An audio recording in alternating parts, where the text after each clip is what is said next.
ਅਸਲਾਮ ਵਾਲੇਕਮ। ਮੈਂ ਤੁਹਾਡਾ ਲੱਕੀ ਭਾਈ ਆਪਣੀ ਹਯਾਤੀ ਚੈਨਲ ਤੋਂ ਤੁਹਾਡੇ ਨਾਲ ਗੱਲ ਕਰ ਰਿਹਾ। ਬਾਰਿਸ਼ਾਂ ਬਹੁਤ ਜ਼ਿਆਦਾ ਹੋਈਆਂ ਤੇ ਉਹਨਾਂ ਹਰ ਜਗ੍ਹਾ ਗਿੱਲੀ ਤੇ ਬਾਰਿਸ਼ਾਂ ਨੇ ਬਹੁਤ ਜ਼ਿਆਦਾ ਨੁਕਸਾਨ ਕੀਤਾ ਵਾ ਸਾਈਡਾਂ ਸੂੜਾਂ ਦਾ ਨਾ। ਫਾਰਮ ਦੀਆਂ ਸਾਰੀਆਂ ਸਾਈਡਾਂ ਜਿਹੜੀਆਂ ਨਾ ਤੁਹਾਨੂੰ ਮੈਂ ਦਿਖਾਉਂਦਾ ਨਾ ਕਿ ਕਿਸ ਤਰ੍ਹਾਂ ਬਾਰਿਸ਼ਾਂ ਨੇ ਕੰਮ ਖਰਾਬ ਕੀਤਾ ਹੋਇਆ। ਇੱਧਰ ਦੇਖੋ ਨਾ, ਇੱਧਰੋਂ ਦੀ ਨਾ ਬਾਰਿਸ਼ ਦੇ ਪਾਣੀ ਨੇ ਨਾ ਸਾਰਾ ਨਾ ਸਿਸਟਮ ਸਾਰਾ ਹੀ ਆਊਟ ਕਰ ਦਿੱਤਾ। ਯਾਨੀ ਕਿ ਸਿਸਟਮ ਆਊਟ ਦਾ ਮਤਲਬ ਕਿ ਇੱਥੋਂ ਸਾਰਾ ਹੀ ਉਹਨੇ ਰਸਤਾ ਬਣਾ ਲਿਆ ਪਾਣੀ ਲੰਘਣ ਦਾ।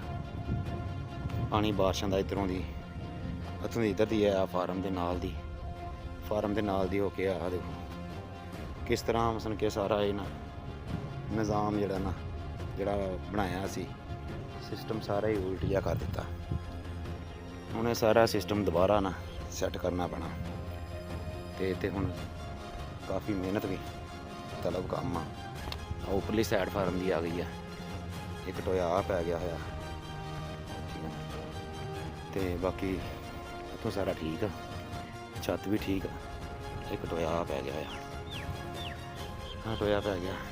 ਬਾਕੀ ਤਕਰੀਬਨ ਸਾਰਾ ਯਸ ਮੈਸ ਆ, ਉਹ ਬਾਗ ਸਾਰਾ।